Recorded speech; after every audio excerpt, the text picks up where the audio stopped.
I take you down, would you really hold me down and be your best friend? She just wanna hit me with a quickie by the pool and I'm like, yes, ma'am.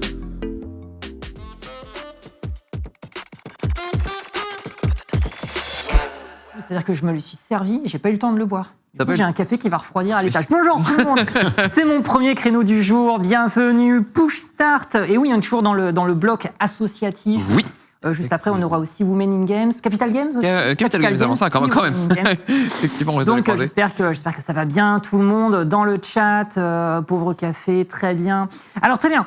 Push Start, ils étaient venus, vous étiez venus l'année dernière, vous aviez présenté votre association, c'était en distanciel, forcément. Ouais, donc, merci beaucoup d'être venus, c'est très, très cool. C'est nous qui sommes très heureux d'être là. Ah bah, avec grand plaisir. Alors, plusieurs choses. Donc, on va présenter, bien sûr, l'association. Tu vas nous la présenter. On va recevoir Anaïs Simonet aussi, avec qui on avait parlé, pareil, l'année dernière. Elle va pouvoir nous expliquer ce qui s'est passé depuis un an. On va voir quelques jeux vidéo, 2 jeux toulousains. Gravity Oddity ainsi que Onde, qui a l'air très très cool, très zen. Je témoigne. Ainsi que des jeux montpelliérains qu'on va voir. On va pas les essayer ceux-là, mais on va au moins les voir.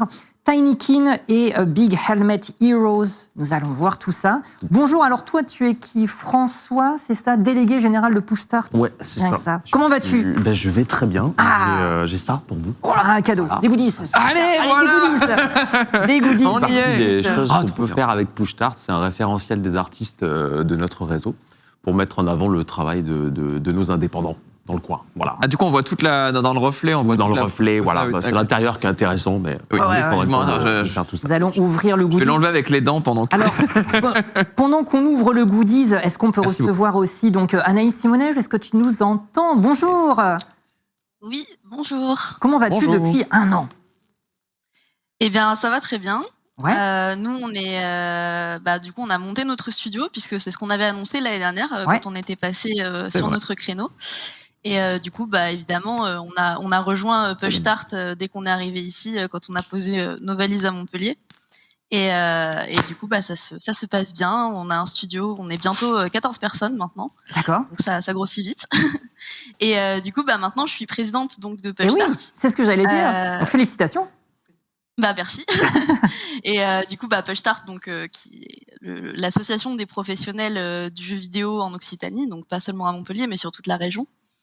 Et du coup, je participe avec François et les autres membres de l'association à soutenir et promouvoir nos talents locaux, notamment ceux qui sont présents dans cet artbook, mais aussi les autres à venir. Oui, tout à fait. On vient enfin de l'ouvrir, donc effectivement, on a plein de... Je feuillette et j'aime bien, c'est très classe. Ça se voit un petit peu, mais voilà. Sur plein de productions déjà sorties ou à venir, peut-être? Il y a de tout, en vrai. Il y a un peu de tout. C'est plus des trucs qui sont sortis, d'ailleurs. On a peut-être des exclus mondiales et on le sait même pas. J'ai vu du Old School Musical. Meilleur jeu. Meilleur jeu Old School Musical. Ça fera plaisir à certains. La moutarde. Très, très bien. Oui, pardon, je me perds aussi. Posez ça de ce côté. Très bien. Hop là. Alors du coup, pourquoi quand on crée un jeu, quelle que soit la taille de la production, pourquoi se rapprocher de Push Start? Parce que d'abord, nous, ce qu'il faut savoir, c'est qu'on est une association qui est ouverte à tout type d'adhésion. Donc, que ce soit des étudiants, des salariés de studio ou des entreprises, tout le monde peut adhérer à Push Start. Et adhérer, c'est d'abord rejoindre évidemment le réseau en fait local. Donc, c'est faire des rencontres, participer aux événements qu'on organise, notamment aux apéros ou aux ateliers, qu'on met en place. Mais ça, c'est la partie visible de l'iceberg, parce que nous derrière, on fait aussi un travail de fond. On travaille avec nos partenaires institutionnels pour développer la filière en fait du jeu vidéo en Occitanie. Donc nous, on fait remonter les besoins des entreprises aux institutionnels, et on est là aussi pour diffuser les informations qu'on reçoit à nos adhérents. Donc ça peut être des infos par exemple sur les dispositifs d'aide et d'accompagnement qui sont mis en place par la région et ce genre de choses. Et du coup, on se place vraiment en fait en point de contact aussi entre les écoles, les entreprises, les salariés, pour faire en sorte que tout le monde se parle et que tout le monde puisse collaborer et faire émerger des initiatives ensemble pour répondre aux besoins et aux attentes qu'on a identifiées. Et il y a François qui a quelque chose à vous annoncer, parce qu'on a mis en place quelque chose cette année dont on est assez fiers, donc c'est intéressant de revenir dessus. Ah, super. On parlait, annoncer. En fait, on l'avait annoncé l'an dernier ici, c'était octobre aussi. On a pu monter cette année le premier dispositif d'accompagnement dédié à la filière du jeu vidéo en Occitanie. Donc c'était le Montpellier Game Lab, parce qu'on l'a fait à Montpellier. Mais en fait, on a touché des studios de toute la région. On a pu accompagner vraiment 5 studios, plus des choses un peu plus larges. On a travaillé avec un incubateur qui s'appelle le BIC, qui était déjà sur place, qui est un incubateur innovation d'une 30aine d'années, je crois. Et il y a eu des très très bons retours. Donc là, maintenant, on travaille sur la 2e édition avec nos mêmes partenaires pour essayer de faire encore mieux l'année prochaine et puis d'accompagner encore plus tout le territoire là-dessus, quoi. Qui serait sur Montpellier aussi? Pas forcément. On va voir en fonction des institutionnels qui nous accompagnent de ce qu'on peut faire. Idéalement, non. Là, on avait des studios de Perpignan, de Nîmes. On avait vraiment déjà du monde dans cette première édition. L'objectif, c'est d'essayer d'étendre ça encore plus pour que des studios de Toulouse aussi puissent venir participer, etc. On va voir ce que ça donne, mais on espère pouvoir faire ça correctement. Super. Comment est-ce que les gens peuvent se renseigner sur tout ça, justement? Parce que c'est vrai que j'imagine que vous avez évidemment un site web, mais... Ouais, on a un site web qui est pas extrêmement fourni, mais c'est surtout sur le Discord et sur Twitter, sur LinkedIn qu'on va avoir le plus d'infos, quoi. Le serveur Discord, c'est le point d'entrée le plus utile, où vous aurez le plus d'infos fraîches et les formulaires pour s'inscrire à ce genre de dispositif, donner vos retours, venir échanger avec les gens de la communauté là-dessus. C'est vraiment par là que ça se passe le plus. D'accord, ok, ça marche. Alors, oui, il me semble qu'on a donc, du coup 2 jeux à voir. Ouais, je pense qu'on va tout de suite lancer. C'est clavier pour le premier. Je vais prendre mon matos. Donc, est-ce qu'on accueille quelqu'un directement en duplex aussi? Alors, Tim, c'est ça? On l'appelle Tim? Timothée? Nous entendez-vous? Fondateur de Invincible Cat, pour Gravity Audity, c'est bien ça? Ah, on n'a pas de son pour l'instant. On n'a pas de retour son, mais ça va pas tarder. Attends, j'en profite pour prendre le matos. Est-ce que tu nous entends, Tim? Je vous entends très bien. Ah, ça y est. Ah, super, très bien. Nickel. Alors, bonjour. Bonjour. Effectivement, donc on va avoir donc en premier jeu Gravity Audity, donc qui est un. Alors, de mon côté, j'ai du mal à le définir, mais en fait, c'est donc plateforme roguelite avec une grosse mécanique orientée sur la gravité où on va retrouver justement ça dans un instant. Est-ce que tu peux peut-être éventuellement un peu présenter le projet et puis déjà son origine aussi? Je vais commencer un petit peu à montrer. Du coup, ça fait à peu près 2 ans que je bosse dessus. Ouais. En fait, l'idée, elle a émergé suite à pas mal donc, j'avais consulté la communauté, en fait, pour essayer de trouver des idées de jeux. Ouais. Parce que comme je suis solo dev, je trouve que c'était assez intéressant d'avoir la communauté dès le début, au tout début du développement. Et en fait, j'ai fait un petit process où je leur demandais de voter sur des idées, etc. Sur le truc. Et on en est venu sur cette idée de la gravité. Alors, c'était pas du tout quelque chose au départ que j'avais envie de faire nécessairement, mais j'ai trouvé ça intéressant d'essayer de développer une idée où le cœur du jeu était justement de jouer un peu avec la gravité. Donc, comme on peut le voir, dans le jeu, il y a plus du tout de gravité. Et en fait, on a des Gravity Boots qui permettent de marcher sur toutes les surfaces. Ouais. On a un téléport gun qui se permet de se téléporter un peu partout, à partir du moment où on peut évidemment atteindre la surface. Et comme on le voit ici, on a un jetpack qui permet justement d'utiliser vraiment tout l'espace qu'offre le level design en étant avec le jetpack en 0 gravité. Et on peut de manière assez simple revenir sur le sol. Donc c'était vraiment... le cœur du jeu, c'est vraiment sur la palette de mouvements qu'offre le jeu, et ensuite essayer de développer des mécaniques de combat et de quelques puzzles autour de ça. D'accord, ok, ça marche. On va préciser 2 choses importantes quand même. Donc déjà, la première, c'est que a priori, donc le jeu sortirait durant l'été 2022 sur PC et donc plus tard sur les autres supports. Alors quand on dit autres supports, évidemment, on pense à la PS5, la Xbox Series, Nintendo Switch, PS4, Xbox One, trop de Xbox différentes et trop de PlayStation différentes. À chaque fois, on se perd. Et donc un jeu qui est effectivement actuellement en cours de développement. Donc cette version-là que vous voyez est une version qui peut avoir donc des changements. Sachant que si le titre vous intéresse, vous pouvez bien évidemment le soutenir en l'ajoutant en liste de souhaits sur Steam. Et normalement, vous aurez un lien qui sera dispo sur le chat, mais surtout sur le site de jeuxmadeinfrance.fr. Dame. Ouais, est-ce que tout se passe bien? Alors oui, tout à fait. Donc effectivement, on peut aller donc sur tous les murs en fait qu'on voit. Là, je suis en train de finir le tuto. En fait, on peut tirer également avec le clic F to use de super attaque. C'est fait. J'ai tout brisé. Alors attends, je vais aller par là maintenant. Ok. Pick another one. Ok. Comme ça. Ah oui, mais du coup, faut le shoot là. Yes. Okay. comme ça et comme ça. Ok, très bien. C'est un jeu qui est généré de façon procédurale? Alors là, on est sur le tuto, il me semble, mais après, ça sera le cas, non? C'est ça. Est-ce que tu veux revenir sur tout ça? Dis-nous tout. Ouais, du coup, tout est à 100% généré de manière procédurale. Donc évidemment, ça a été un gros challenge d'essayer de trouver la bonne balance entre créer des moments assez uniques et évidemment que ce soit géré de manière procédurale. Il ne faut pas que ce soit complètement chaotique. Donc là, effectivement, le tutoriel, comme c'est le tutoriel, tout est statique. Mais dès qu'on va prendre le vaisseau, en fait, on va rentrer en hyperespace et c'est pendant ce moment-là que je génère la galaxie suivante. Moi, je vais aux toilettes. On peut pas encore utiliser les toilettes, désolé. C'est la tradition. Hein. Quand j'en vois dans mes jeux, moi, je... Ça viendra. Je m'étais dit que c'était pas encore la feature la plus importante, mais je devrais venir pour la sortie Il était du sur jeu. le chemin, je me suis dit, bon. On ne sait jamais. Et donc voilà, donc là, il va expliquer ce qu'il faut faire pour donner un peu quelques directives au départ. Mais je voulais quand même de laisser vraiment la liberté aux joueurs d'explorer. Donc même si c'est la structure classique d'un dungeon crawler avec en fait les astéroïdes qui servent un peu de couloir finalement et les différentes zones qui servent de salles qu'on peut trouver dans un dungeon crawler assez classique. Je voulais vraiment que le joueur puisse choisir où est-ce qu'il veut aller, parce qu'il y a une semblant de stratégie, on va dire, avec ce qu'il y a à collecter. Ouais. Donc pour les inspirations, justement, par rapport à cet aspect-là, je m'étais beaucoup inspiré d'Icy Dungeon, pour ceux qui connaissent, Oh oui. Ah oui, bien sûr. que j'ai beaucoup aimé. Et donc il y a un peu donc comme on le voit avec l'inventaire, il y a un peu cette mécanique de bloc qui permet donc d'équiper des effets sur son arme, etc., etc. Et donc tout le jeu repose sur les modes en fait qui permettent d'améliorer différentes choses dans le jeu. Et le premier boss c'est pas facile. Et Ah mais c'était le boss directement. Bah non, mais c'était pas le but. Ouais. Et du coup, on va venir combiner ces différents modes. Et en fait, l'idée, c'est que, comme j'ai dit, les modes sont au cœur complètement du gameplay. Donc, ça va servir aussi de monnaie d'échange. Donc, on peut échanger des modes contre d'autres modes. On peut les utiliser pour améliorer son arme directement. On peut l'utiliser pour beaucoup de choses, en fait. Et c'était vraiment d'essayer d'avoir juste ça, pas d'autres monnaies, pas d'autres choses comme ça, de vraiment rester à l'essentiel et l'utiliser pour tout ce qu'il peut y avoir dans le jeu. D'accord.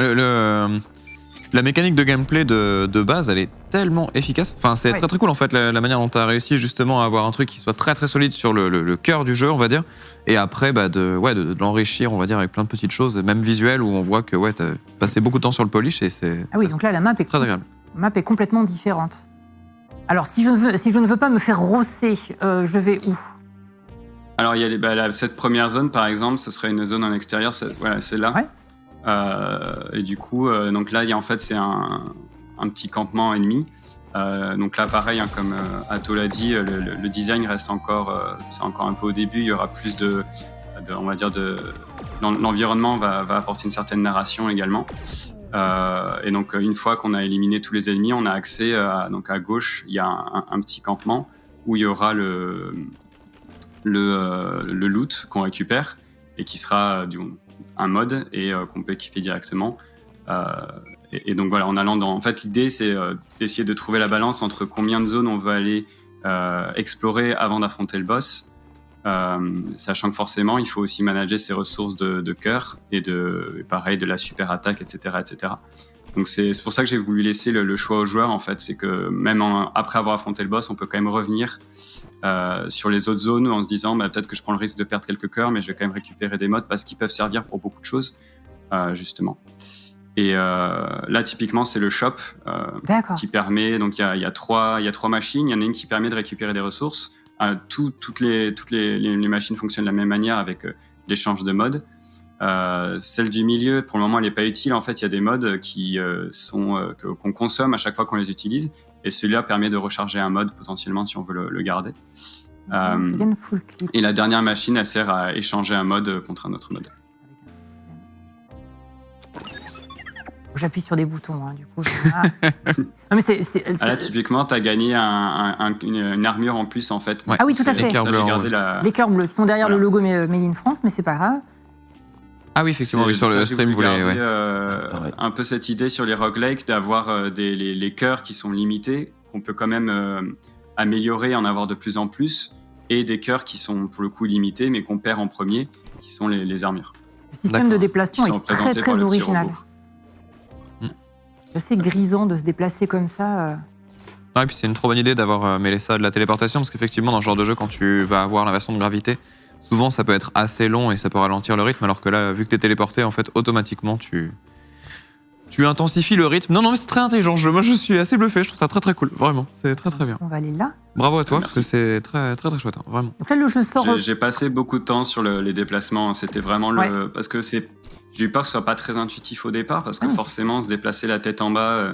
Donc il y a eu beaucoup de playtests, beaucoup d'essais avec des mouvements de caméra, avec différents types de contrôleurs justement. Ah et là là. je pense que là, j'arrive à quelque chose qui est assez intuitif. Ouais. Bon, forcément, ça dépend du niveau des joueurs. Il y a vraiment une courbe d'apprentissage au départ.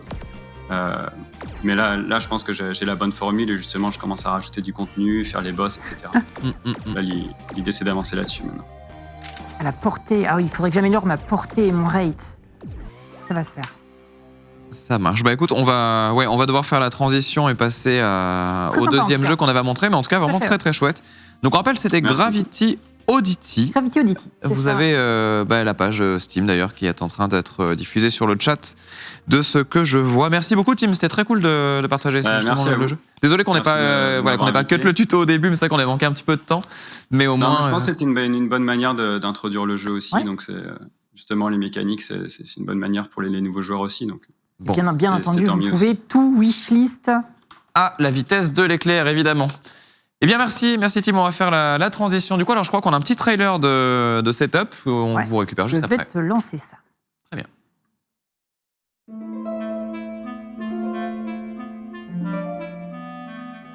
As far as any.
Les petits trailers, alors qu'ils sont passés normalement, on devait les mettre après, il y a eu un petit cafouillage, mais aucun problème. Est-ce que tu peux nous parler de ces deux trailers montpelliérains, Ouais, du coup, tout qu'on à vient fait. de voir? Ah, les deux live, du coup, les deux jeux qu'on a en test, c'est du toulousain, et là, c'est du trailer de jeu montpelliérain. Donc, le premier studio, c'est Splash Team, donc, Oui. qui avait fait notamment Splasher avant, et qui vous proposera bientôt, j'espère, Tiny Kill. Donc, vous avez pu voir un aperçu là. Ouais, ça a l'air magnifique, vraiment, très original. C'est l'air super cool. Enfin, il est cool, je pense vraiment. Ouais, il est beau, il est vraiment vachement bien. Et l'autre studio, l'autre jeu, c'était Big Helmet Heroes, qui est un jeu du studio Exalted, donc à Montpellier aussi. Donc, il y a un jeu mobile qui est du coup disponible déjà. Et c'est un des studios qui a été accompagné par le Montpellier Game Lab dont on parlait tout à l'heure D'accord, notamment. tout à fait. Et ils se déploient doucement là, ça marche bien leur jeu. Vous pouvez l'utiliser gratuitement, ça vaut vraiment le coup d'essayer, il est vraiment cool. Ok. Voilà. Bon, super. Alors, du coup, on va passer enchaîner, ouais. sur cette fois-ci ce qu'on aurait dû voir. Donc, Désolé, j'ai un peu le nez dans mes feuilles, c'est parce qu'il y a beaucoup de noms, hein, voilà, je l'avoue, et j'essaie de ne pas me planter. Alors, Onde, c'est toi qui vas jouer à Onde et on va accueillir du coup Grill, on va l'appeler comme ça. Ouais, Grill. Bonjour Monsieur Grill, on va vous appeler comme ça, on va t'appeler comme ça. Mais bonjour tout le monde, ouais. Grill, Alors Grill, tu es donc fondateur de 350, c'est ça? Ouais, c'est ça, 350 en fait, c'est le label sous lequel je fais mes jeux. Ouais. Et donc, on est 2 studios à bosser dessus. Donc, il y a moi qui suis au son et à TechArt, c'est-à-dire les shaders, les trucs comme ça, et des collègues qui sont dans une boîte qui s'appelle Lance, et donc qui gèrent tout le reste du jeu. Ok. D'accord, ça marche. Alors peut-être qu'on peut présenter un petit peu Onde. Onde qui est un jeu auquel j'ai déjà joué. Voilà, Atto l'a déjà fait, on y est. Atto l'a déjà fait. C'était juste incroyable, je tiens quand même à le dire. Donc c'est un titre que vous avez fait, que vous avez prototypé à la base dans une Game Jam. C'était la Global de 2017, si je dis pas de bêtises. Et Et donc en fait, c'est un jeu dans lequel on va dire que l'essence même, c'est se laisser un peu porter, puisque vous avez un peu une ambition de méditation, et ce que je trouve absolument délicieux, on va dire ça comme ça. C'est très très agréable d'avoir un jeu justement où artistiquement on va se laisser un petit peu emporter, donc très très grosse emphase évidemment sur le son dont tu vas pouvoir nous parler, et la synergie qu'on va retrouver aussi avec le visuel, notamment je pense à un segment que j'espère on a dans cette démo qui vaut le coup que juste on se taise et on vous laisse profiter quoi. Donc on verra tout ça. Du coup c'est bon Grill, je te laisse la main. Grill, pardon. Eh ben ouais, de toute façon c'est ce que tu as dit, donc c'est un jeu de puzzle aventure et effectivement qui est assez inspiré par la méditation. On cherche une expérience assez relaxante. En fait, comme tu disais, ouais, c'est le jeu à la base, c'est la Global Game Jam 2017. Et donc, 2 de mes collègues, Max et Flo, d'ailleurs, coucou Max qui regarde le stream avec sa famille, ils avaient fait un stage de méditation pas longtemps avant la Game Jam. Et donc, ça les a beaucoup inspirés. Et c'est en fait de ça un peu qu'on a tiré l'ambiance du jeu, quoi. D'accord, ok, ça marche. Le style visuel, il vous est venu de quoi? Parce que c'est vrai que c'est très géométrique, j'ai envie de dire. Et en fait, ça marche trop bien. C'est très graphique. C'est vrai que, est-ce que vous avez eu un petit peu de... Genre, c'était un coup de poker incroyable, ou est-ce que vous avez eu une inspiration quand même des visuels qui vous ont parlé, que vous avez un peu réévoqué avec tout ça? Alors, il y a quand même eu pas mal de changements successifs au niveau des visuels, puisque ça fait beaucoup trop longtemps, honnêtement, qu'on est sur le jeu. On est sur le parcours classique du jeu qui est censé être fini en 6 mois et 4 ans plus tard, on y est encore. Ouais. Et donc voilà, au début, c'était beaucoup plus épuré. Et puis en fait, on s'est rendu compte que par rapport à ce qu'on voulait raconter et ce qu'on voulait faire ressentir aux joueurs et aux joueuses, il fallait quelque chose d'un peu plus immersif. Donc une des inspirations, c'est le land art. Il y a aussi tout ce qui est photographie au rayon X. Voilà. D'accord, ok, ça marche. Alors juste, il faut que je me rappelle un petit peu de tout. Concrètement, donc, si vous regardez un petit peu le centre de l'écran, vous voyez qu'il y a 4 ronds en fait qui sont côte à côte, et l'idée, qui se croisent même. Et donc l'idée, c'est que ce sont les touches de la manette, hein, c'est bien ça. Et ensuite, on a le stick gauche, donc qui permet comme ça de se déplacer. L'idée étant bien évidemment de faire les bonnes commandes au bon moment, avec un petit système de saut notamment. Voilà, c'est bien ça, hein, Grill. Tu me dis si jamais je me plante par rapport aux touches. C'est ça, et c'est un jeu. En fait, c'est marrant parce que c'est un jeu dans lequel il faut avoir confiance quand on joue. Et jusque-là, on a remarqué 2 profils de joueurs principaux. Il y a les joueurs, les joueuses qui ont confiance dans le jeu, pour qui ça se passe très très bien, l'expérience est très fluide. Et il y a celles et ceux qui, au contraire, ont tendance à se dire le jeu va me piéger, là, il faut que je me dépêche, il faut que je prévoie ça. Et en fait, ça marche pas de jouer comme ça. Voilà, c'est quelque chose, c'est un jeu où il faut se relaxer, il faut se mettre en arrière dans le fauteuil. Et il faut se laisser porter par le rythme pour en profiter à fond. On est vraiment sur une expérience contemplative dans laquelle... Et pas que, hein, tu verras, il y a des petits trucs. Vraiment, il y a des segments assez chouettes. Donc toi, tu as travaillé sur la musique, notamment. Ouais. Est-ce que tu peux nous en parler? Comment la musique accompagne le gameplay tout le long du jeu? Et alors, c'est la musique dans Onde. Alors, c'est pas le seul jeu qui fait ça, évidemment, mais c'est une musique que j'appelle diégétique, en fait. C'est-à-dire qu'elle fait partie de l'univers du jeu. C'est dans la plupart des jeux, on a une musique qui est là pour accompagner l'expérience de la personne qui est en train de jouer. Dans Onde, c'est vraiment une musique qui est dans l'univers du jeu. Ce sont les éléments du jeu qui génèrent tous les sons qu'on entend. Et donc, par exemple, notamment là, voilà cette petite créature qui vient de se greffer sur notre personnage, et on peut la faire chanter avec une touche, et elle va chanter en accord avec la musique de fond toujours. Il n'y a pas aussi un système où le contact et les hitbox déclenchent un son qui crée un peu la musique? Je me rappelle d'un petit truc un peu de ce goût-là. Ou en tout cas, il y avait un lien des fois par moment qui est assez fort. Et là, ouais, je sais pas si ça s'entend beaucoup vu le volume du jeu, mais par exemple, chaque fois qu'on change d'onde, effectivement, il y a un petit son qui est joué et Ouais. qui dépend pareil, de la musique qui est en train d'être jouée. Et là, je suis mort. Ah bah, bravo. Alors, pour expliquer un petit peu la mécanique qu'on voit ici, donc il y en a plusieurs évidemment qui sont présentes, ce que j'ai d'ailleurs très hâte de voir pour le jeu complet, pour voir un peu à quel point vous avez pensé les choses. Mais donc, on va pouvoir se poser comme ça sur une onde Sur une onde. qui se propage. Et l'idée, c'est vraiment de bouger donc avec la périphérie comme ça pour arriver sur notre destination. Et regardez ça.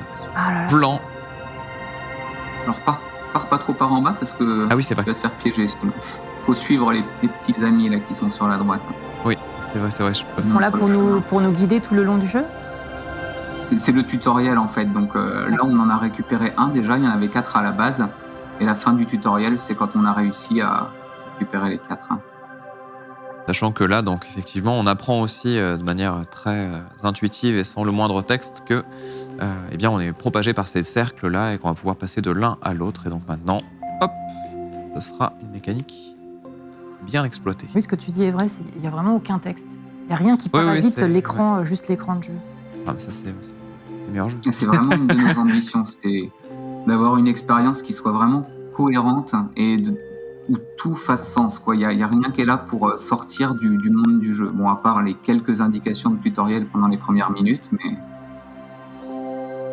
J'arrive pas à voir. Il y a une déformation quand l'onde part ou quand il y a un contact ou pas? J'ai l'impression une qu'il y a... petite, ouais. Ah, ah oui, voilà, ça c'est léger. Oui, oui. Mais ça n'était pas dans la démo que j'ai testée, non? Je pense que si. Ah ouais, d'accord, parce que j'avais jamais remarqué, mais c'est très, très, très doux. C'est très chouette. Alors, qu'est-ce que je n'ai pas fait? Là, donc on a l'onde qui est ici, mais... Ah, juste Faut que tu récupères le... Oui, évidemment. oui. Là, il nous dit, si tu appuies sur la touche de droite, hop. Ah, ça représente les 4 touches. Ouais, D'accord. c'est ce que je disais, ouais, c'est ça. C'est D'accord. les touches qui sont représentées comme ça. Et en fait, là où tu avais une mécanique très simple de base, tu vois, elle va se complexifier de manière Ah. plutôt subtile et tranquille.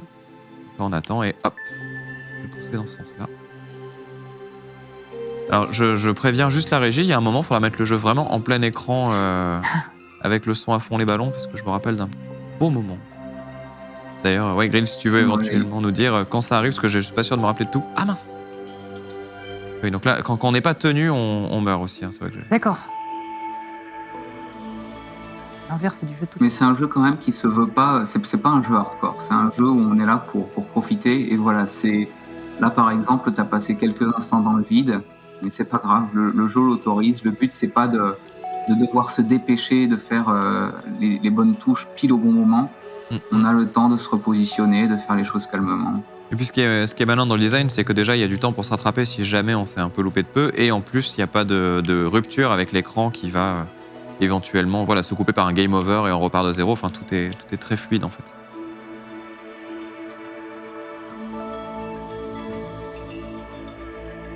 Je me rappelle plus très bien. Oui, c'est ça, non? Oui, c'est ça, tu fais le tour. Attention, hop. Ah, et je me suis loupé là. Ah bah non. Et voilà. Désolé. Ah, mais alors attends, comment tu fais pour passer au-dessus? Bah en fait, c'est que tu vas te retrouver propulsé sur l'autre qui va se déplacer. Ah. Et en fait, quand tu arrives à peu près à D'accord, mi-chemin, d'accord. hop, on redéploie. Tu croises les ondes. Et là, je pouc. Et en fait, ouais, c'est beaucoup de puzzles comme ça dans le jeu. C'est des puzzles qui, souvent, au premier abord, quand on arrive devant, il y a un instant de « mais c'est pas possible ». Et le moment où on trouve la solution, c'était évident. De découvrir. Ah, et puis il y a vraiment... ouais. Enfin, j'espère qu'on C'est l'entend magnifique. bien sur le chat, mais il y a vraiment une emphase sur le son qui est folle, quoi. Pierre pendant 30 secondes. Bonjour et bienvenue dans ce nouveau programme de Game Made in France.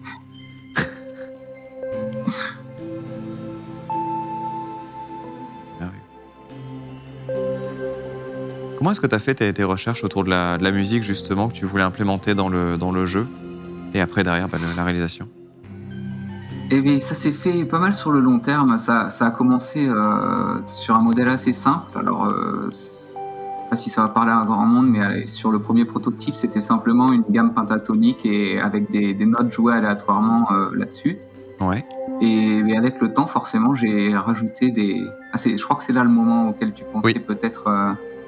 Oui, je pense. Mais vas-y, dis-nous, t'inquiète pas, parce que... Ah, on y arrive tout de suite, tu penses?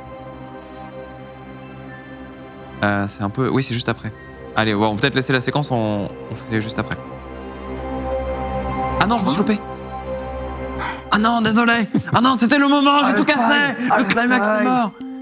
C'est pas grave, parce que ça fait aussi partie justement des trucs sur lesquels je travaille beaucoup, c'est... Quoi qu'il arrive en jeu, il faut jamais que ça casse la continuité, l'immersion. Et c'est pas grave de se rater, ça va pas porter préjudice à quand on y arrive de nouveau par la suite. Hein. D'accord. Alors, on va laisser la séquence, le son à fond, les ballons.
Vous l'avez reconnu, c'était la boule magique. La fameuse boule magique. Et la démo ne se termine pas parce qu'on peut continuer, c'est ça qui est encore plus ouf. Évidemment, là aussi, on a vu le tech art, hein, clairement. Est-ce que tu peux nous parler peut-être un petit peu de, justement, encore une fois, de ce qu'était musique et puis donc de cette séquence éventuellement, qui est quand même, je pense, assez importante aussi pour le jeu. Mais au niveau de la musique, c'est essentiellement c'est des tonnes de boucles en fait. Il n'y a pas vraiment de secret dans le jeu vidéo. C'est des boucles qui sont généralement très courtes parce que, en fait, pour la musique, là, typiquement, j'attends toujours d'avoir les niveaux qui sont dans un état presque final avant de pouvoir composer la musique parce que j'ai un peu l'impression en fait de peindre du décor quand je fais la musique. C'est-à-dire que chaque petite boucle que je fais, chaque instrument que je rajoute va être lié à chaque fois à un élément du décor ou à quelque chose que le joueur va pouvoir faire. Et du coup, j'ai un peu l'impression d'être un artiste 2D, donc c'est une expérience intéressante. Hein. D'accord, ok, c'est rigolo. Et alors, comment là, tout ce qu'on voit un peu en termes de déformation et tout ça, j'imagine que c'est quelque chose aussi de très complexe en termes de rendu visuel, pardon, c'est pas simplement du dessin aussi. Enfin, comment est-ce que tu pourrais expliquer peut-être ça pour les gens qui connaissent absolument pas tout ce qui est tech justement derrière ce genre de projet? Eh ben alors, déjà, je peux donner rapidement une définition d'un shader. Ouais, peut-être. Dans le jeu, on a, par exemple, dans les jeux 3D, on a des modèles 3D, donc c'est simplement des formes. Et ce qui va faire que ces formes ont une certaine couleur, certaines images, c'est justement les shaders. Donc c'est un langage de programmation qui est proche du GPU. Ah, dommage. Oh, c'était juste. C'était dommage.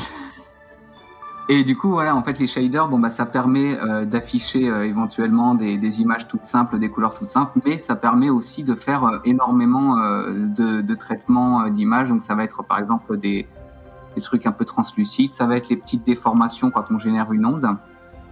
Et donc moi à la base en fait je suis programmeur, je travaille chez les Game Bakers depuis un peu plus de 10 ans et la musique et les shaders c'est un truc qui m'intéresse depuis assez longtemps, j'en faisais un peu dans mon coin et c'est vrai que quand on est arrivé à la Game Jam et que Maxime était programmeur, ça servait un peu à rien qu'on soit deux programmeurs sur le jeu et du coup j'ai dit écoutez, moi je vais faire la musique et les shaders parce que c'est des trucs que j'ai envie de faire. Et donc j'apprends au fur et à mesure qu'on fait le jeu en fait. D'accord. On nous demandait le moteur sur lequel tu as travaillé? Alors c'est sur Unity qu'on travaille. D'accord, ouais. Ah, je trouve ça complètement fou. Et donc pour les gens qui, sur le chat, ont eu le mot qui a fait un tilt à l'oreille, effectivement Game Maker, c'est donc les gens qui ont fait Fury et Haven. Notamment, oui. qu'on Ça. avait présenté l'année dernière aussi. Oui, effectivement. Ah, je l'ai fait trop tôt. Oui, il y a vraiment cette Impatient là. cette sonorité de musique zen avec ces espèces de pots sur lesquels on tape avec des, je sais pas comment ça s'appelle, des sortes de mortiers. Et ça fait des sons qui font beaucoup penser à ça. Ah, je me rappelle. Désolé, j'ai miss. Oh non. Oh là là. Ah là, j'ai fait l'erreur fatale. Mais oui, mais alors là, c'est ma faute, pardon. Mais là, bah, comme ça, vous revoyez un petit peu les visuels. Ouais. Un peu connecté à ce que je disais tout à l'heure, c'est vraiment le jeu où il faut pas trop se dépêcher. Ouais, Il ouais. faut essayer de. Faut avoir confiance, comme tu disais, et pas se dire vite, faut que je fasse un truc et tout ça. D'ailleurs, alors, Absolument. je sais pas, si tu veux ne pas en parler pour des questions de spoil, il y a aucun problème, tu le dis, on comprendra tous. Le truc, c'est que là, effectivement, donc on voit une mécanique de gameplay qui est exploitée, donc avec ce système de cercle et tout ça qui se déplace. Est-ce que vous avez d'autres petites choses justement comme ça en stock qui vont agrémenter l'expérience, ou est-ce que ça va être plutôt une complexification de ce qu'on voit à l'écran? Alors, c'est un jeu où on essaie de rester. On a un set de mécaniques qu'on a essayé de garder restreint. Mais ce qu'on essaie de faire au niveau de la philosophie de design, c'est que chaque mécanique soit riche en elle-même et propose plein de façons d'être exploitée en fait. D'accord, ouais. Donc là, pour l'instant, effectivement, on a vu que ces ondes qui sont les ondes de base, mais il y en a plusieurs autres types qui vont arriver au fil du jeu. Et là, d'ailleurs, on va bientôt en découvrir une deuxième. Ouais. Ah bah oui, ça me revient. Je le dis, j'ai la réponse. Oui. Hop là. On est plus sur l'exploitation de la complexité du gameplay plus qu'une montée en niveau vraiment de la difficulté. Ouais, complètement. Je trouve ça tellement fou. Et voilà. Donc, là, c'est les ondes automatiques. Donc, c'est les générateurs qui vont faire d'eux-mêmes générer des ondes et qui vont offrir plein de nouveaux types de petits puzzles à découvrir. Si graphique. Ah ouais, non, j'avais fait la démo, j'avais halluciné. C'était vraiment trop impressionnant. Trop impressionnant. Je sais que Gotos aussi est très fan. Ah, on l'embrasse. Ouais. Et bien voilà, nous arrivons Ah bah super, comme ça on a tout montré. au terme de Donc- cette démo. J'avais peur de pas réussir à la terminer, mais c'est bon, on l'a. Vous avez le lien qui a popé dans le chat plusieurs fois, hein, bien sûr. C'est wishlistable. Allez-y. Je me rappelle plus si la démo est disponible sur Internet. Elle n'est pas actuellement, mais je pense qu'elle devrait bientôt l'être de nouveau. Je n'ai pas la date exacte. D'accord, non, t'inquiète, il n'y a aucun D'accord. souci. C'était un Steam Festival, non? Où j'avais pu le tester, je me rappelle plus très bien. Ouais, c'était pour la Gamescom, c'est ça, à l'Indie Arena Booth. Ah oui, d'accord, ok, oui, effectivement, oui, ça me revient. Donc, ouais, vous aurez l'occasion de revoir éventuellement du gameplay. De toute façon, dans l'occasion d'en repartager avec beaucoup de plaisir. Ben, merci beaucoup, merci, c'était trop chouette. Gaël, peut-être qu'on peut. On va réaccueillir, je Oui. pense, pour finir, Anaïs, si tu es toujours dans le coin. Anaïs Simonet, Je suis toujours là. présidente de Push Start. Bah, écoutez, peut-être pour terminer, est-ce que vous voulez peut-être nous dire, tu nous parlais des deux prochains Game Camp, peut-être. Quels sont vos prochains projets là dans l'immédiat? Avancer avec, je me permets, avec du coup nos partenaires institutionnels pour arriver à monter la suite du Montpellier Game Lab dont on parlait. Ouais. Et ça va être un gros bout de notre fin d'année déjà. Et après, il y a des tas de choses qui vont arriver, donc il faut aller sur le Discord parce que vous aurez les infos à ce moment-là, ce sera plus simple. Ouais. Et si Anaïs veut rajouter quelque chose, je la laisserai faire. Je vais juste rebondir sur un tout petit point que j'ai vu passer dans le chat. Oui, bien sûr. Sur la partie Big Almaty Rose, il y en a qui disent que c'est un jeu mobile où il faut payer des packs pour progresser. Oui. C'est pas le cas. C'est un pay to look cool. Donc si tu veux changer de skin, tu peux. Mais sinon, tu peux jouer sans avoir ça. Ok. Petite précision Petite importante. précision. Non, mais tu fais bien, C'est t'inquiète pas, important il y a pour aucun l'équipe aussi. Voilà. Anaïs, si tu veux rajouter autre chose. Oui, bah moi déjà je voudrais féliciter en fait les studios pour la qualité des jeux qu'ils ont présentés aujourd'hui parce que c'était trop cool. bah forcément on est très fiers de vous avoir en Occitanie et puis je m'adresse aux viewers si vous avez aimé ce que vous avez vu, allez télécharger les jeux, allez wishlist sur Steam, c'est très important pour soutenir les indés et puis merci à nos deux casters de s'être prêté au jeu avec beaucoup de bienveillance. Bah, avec plaisir. Et puis merci à toute l'équipe qui a organisé cet événement, le Game in France, parce que merci de nous avoir donné aussi un créneau pour présenter nos jeux en région. parce que voilà, c'est très très important pour les indés d'avoir ce genre de visibilité et je pense que les studios qui ont présenté leurs jeux sont très contents d'avoir eu l'occasion de le faire, donc merci pour eux. Bah avec plaisir, merci à c'était vous déjà aussi, passionnant parce que- l'année dernière et, Oui, oui. et on espère vous accueillir à nouveau l'année prochaine peut-être.